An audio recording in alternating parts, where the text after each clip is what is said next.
यशवर्धन कुमार सिन्हा बने देश के नए मुख्य सूचना आयुक्त। राष्ट्रपति रामनाथ कोविंद ने दिलाई शपथ। 3 सालों का होगा यशवर्धन का कार्यकाल। देश के विदेशी मुद्रा भंडार में हुआ इजाफा। 18.3 करोड़ डॉलर बढ़कर 560 अरब डॉलर के रिकॉर्ड स्तर पर पहुंचा। महामारी के मद्देनजर यूजीसी ने कॉलेज और हॉस्टल के लिए जारी की गाइडलाइंस। कॉलेजों में जा सकेंगे 50% तक छात्र। हॉस्टल रूम में सिर्फ एक स्टूडेंट को रहने की होगी परमिशन। और आईपीएल सीजन 13 में कल दिल्ली कैपिटल्स और सनराइजर्स हैदराबाद के बीच होगा मुकाबला। जीत पर होंगी दोनों टीमों की निगाहें। हारने वाली टीम का आईपीएल में सफर खत्म। बिहार विधानसभा चुनाव के तीसरे और आखिरी चरण में राज्य के 15 जिलों की 78 विधानसभा सीटों के लिए वोट डाले गए। विधानसभा चुनाव के पहले चरण में जहां 71 सीटों पर 55% मतदान हुआ था, तो दूसरे चरण में 17 जिलों की 94 सीटों पर 56% मतदान हुआ था। और आज यानी तीसरे चरण में 15 जिलों की 78 सीटों पर करीब 60% मतदान हुआ है। अब निगाहें 10 नवंबर पर टिकी है, जिस दिन परिणाम घोषित होंगे।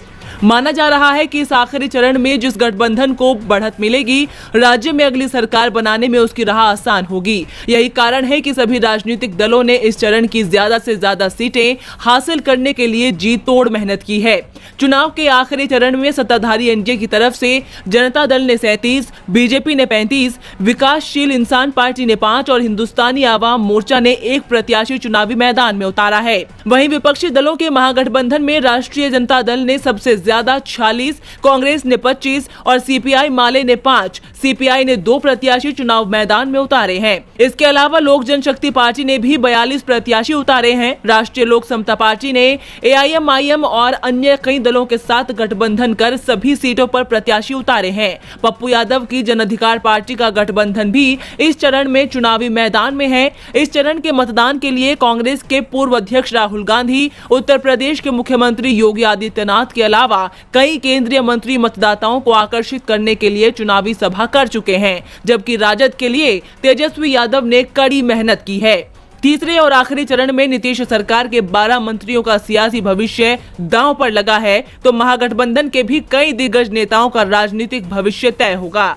अब मतदाताओं ने तो ईवीएम में इनके किस्मत कैद कर दी है। 10 नवंबर को देखना होगा कि किसके सिर सजता है बिहार की सत्ता का सेहरा। अमेरिका में राष्ट्रपति पद के लिए 3 नवंबर को वोटिंग हो चुकी है और लगातार हो रही वोटों की गिनती के बीच डेमोक्रेटिक पार्टी के उम्मीदवार जो बाइडेन और रिपब्लिकन पार्टी के डोनाल्ड ट्रंप जीत का दावा कर रहे हैं, लेकिन पेंच अभी भी फंसा हुआ है।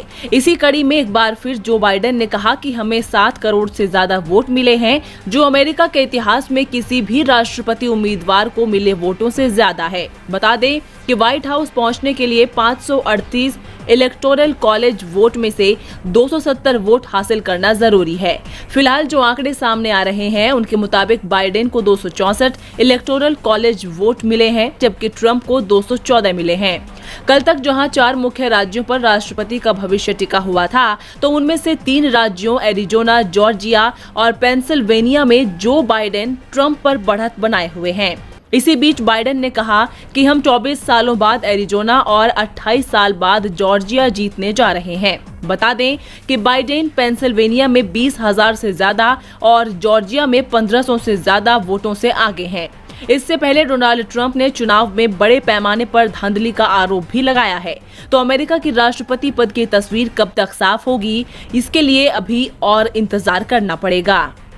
प्रधानमंत्री नरेंद्र मोदी हमेशा से ही ऊर्जा से भरे हुए होते हैं। इन दिनों बिहार विधानसभा चुनाव में व्यस्त होने के बाद अब आईआईटी दिल्ली के छात्रों में पीएम ऊर्जा भरते नजर आए।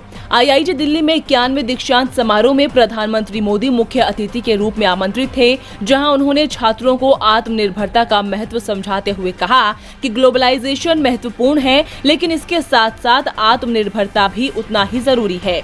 आज भारत अपने युवाओं को ईज ऑफ डूइंग बिजनेस देने के लिए प्रतिबद्ध है, ताकि ये युवा अपनी नई खोजों से करोड़ों देशवासियों के जीवन में परिवर्तन ला सकें। देश आपको ईज ऑफ डूइंग बिजनेस देगा, बस आप देशवासियों के ईज ऑफ लिविंग पर काम कीजिए। इसके साथ ही पीएम मोदी ने देश में स्टार्टअप के अधिक संभावनाओं को बताते हुए छात्रों से नए इनोवेशन को लेकर आने की अपील भी की है। पीएम ने कहा कि पहली बार एग्रीकल्चर सेक्टर में इनोवेशन और नए स्टार्टअप्स के लिए इतनी संभावनाएं बनी हैं। पहली बार स्पेस सेक्टर में प्राइवेट इन्वेस्टमेंट के रास्ते खुले हैं। आज देश हर क्षेत्र की अधिकतम संभावनाओं को हासिल करने के लिए नए तौर तरीकों से काम कर रहा है। आप जब यहाँ से जाएंगे, नई जगह पर काम करेंगे, तो आपको भी एक नए मंत्र को लेकर काम करना होगा। मध्य प्रदेश में 3 नवंबर को हुए मतदान के बाद अब सबकी निगाहें 10 नवंबर को आने वाले नतीजों पर टिकी हैं। राजनीतिक दल भी नतीजों की स्थिति को लेकर असमंजस में हैं। एक तरफ जहां बीजेपी में नेताओं की बैठकों का दौर शुरू हो गया है, तो वहीं पूर्व सीएम कमलनाथ और एमपी कांग्रेस के अध्यक्ष कमलनाथ ने 11 नवंबर को विधायक दल की बैठक बुलाई है। उपचुनाव के नतीजों के पहले से ही गैर बीजेपी कांग्रेस विधायकों को साधने में लगी है। कांग्रेस पार्टी ने 11 नवंबर को होने वाली विधायक दल की बैठक में सपा बसपा निर्दलीय विधायकों को भी बुलाया है। बैठक में कमलनाथ सभी विधायकों से नतीजों को लेकर चर्चा करेंगे और आगे की रणनीति तय की जाएगी। हालांकि 28 सीटों पर हुए मतदान के बाद दोनों सियासी दल अपनी अपनी जीत का दावा कर चुके हैं, जबकि कांग्रेस ने बीजेपी पर कांग्रेस विधायकों की खरीद फरोख्त का आरोप लगाया है, जिसे बीजेपी ने सिरे से खारिज कर दिया है। वहीं बीजेपी का यह भी कहना है कि बीजेपी ने पहले भी कांग्रेस विधायकों को नहीं तोड़ा था, कांग्रेस खुद अपने कामों के कारण टूट रही है। विधायक दल की बैठक बुलाना कांग्रेस की हताशा को दिखाता है, लेकिन कांग्रेस की इस बैठक में कांग्रेस के साथ साथ सपा बसपा और निर्दलीय विधायकों का शामिल होना क्या कमलनाथ सरकार की अगली चुनावी रणनीति की तरफ इशारा कर 2019 का लोकसभा चुनाव कांग्रेस अकेले लड़ी थी और बुरी तरह हारी थी। इसलिए इस बार कांग्रेस बंगाल पर जीत पाने के लिए हर संभव प्रयास कर रही है। इसी कड़ी में पार्टी ने यहां वाम दलों के साथ गठबंधन करने की प्रक्रिया को तेज कर दिया है। पिछले चुनाव में मिली करारी हार के बाद कांग्रेस इस बार राज्य में अकेले चुनाव लड़ने का जोखिम उठाने के मूड में बिल्कुल भी नहीं है। वाम दल भी अच्छी तरह जानते हैं कि सत्ता का रास्ता सेकुलर गठबंधन से होकर जाता है। जितनी जरूरत कांग्रेस को वाम दलों की है, उतनी ही जरूरत लेफ्ट को भी कांग्रेस की है। राज्य में अगर कांग्रेस और लेफ्ट के बीच बिना किसी विवाद के सीटों का बंटवारा हो जाता है और ये पार्टियां गठबंधन के साथ चुनावी अखाड़े में उतरती हैं, तो ये तृणमूल कांग्रेस के लिए एक बड़ी उपलब्धि खड़ी कर सकते हैं।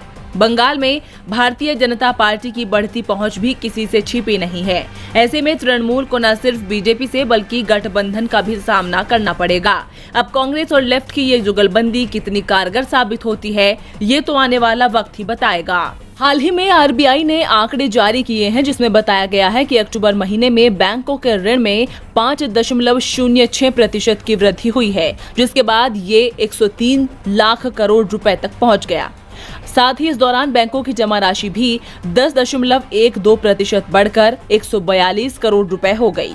इसी अवधि में पिछले साल के आंकड़ों पर नजर डालें तो साल भर पहले अक्टूबर में बैंकों का ऋण 98,40,000 करोड़ रुपए था और जमा राशि 129,73,000 करोड़ रुपए थी।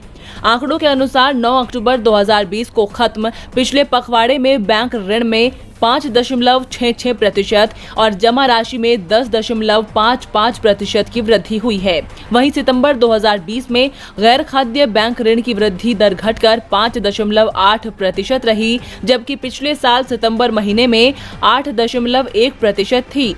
इस साल उद्योग ऋण में सितंबर 2020 में शून्य वृद्धि दर्ज की गई है, जबकि साल 2019 में 2.7% थी। इस साल सितंबर महीने में सेवा क्षेत्र में ऋण में बढ़ोतरी हुई है, जिसके बाद ये 9.1% रहा, जबकि साल 2019 में ये 7.3% था। बात करें व्यक्तिगत ऋण की तो सितंबर 2019 में 16.6% वृद्धि दर की तुलना में व्यक्तिगत ऋण में इस साल सितंबर महीने में 9.2% की वृद्धि दर्ज की गई है। अंतरिक्ष की दुनिया में कामयाबी के कई झंडे गाड़ चुके इसरो ने दोपहर 3:02 पर PSLV C49 के जरिए 10 सैटेलाइट को लॉन्च किया। ये सैटेलाइट श्रीहरिकोटा के सतीश धवन स्पेस सेंटर से किया गया है। इसमें से 9 अंतर्राष्ट्रीय सैटेलाइट हैं, जबकि एक भारत का अर्थ ऑब्जर्वेशन सैटेलाइट यानी कि EOS 01 है। इसके प्रक्षेपण की उल्टी गिनती शुक्रवार से ही शुरू कर दी गई थी। महामारी के दौर में इसरो ने ये पहला सैटेलाइट लॉन्च किया है। बता दें कि EOS 01 की खासियत ये है कि ये रडार इमेजिंग सैटेलाइट है। इसका सिंथेटिक अपर्चर रडार बादलों के पार भी देख सकता है। ये दिन रात और हर मौसम में फोटो ले सकेगा। इससे आसमान से देश की सीमाओं पर नजर रखने में मदद मिलेगी। साथ ही ये एग्रीकल्चर, फॉरेस्ट्री, मिट्टी की नमी पता करने और डिजास्टर मैनेजमेंट में भी सपोर्ट करेगा।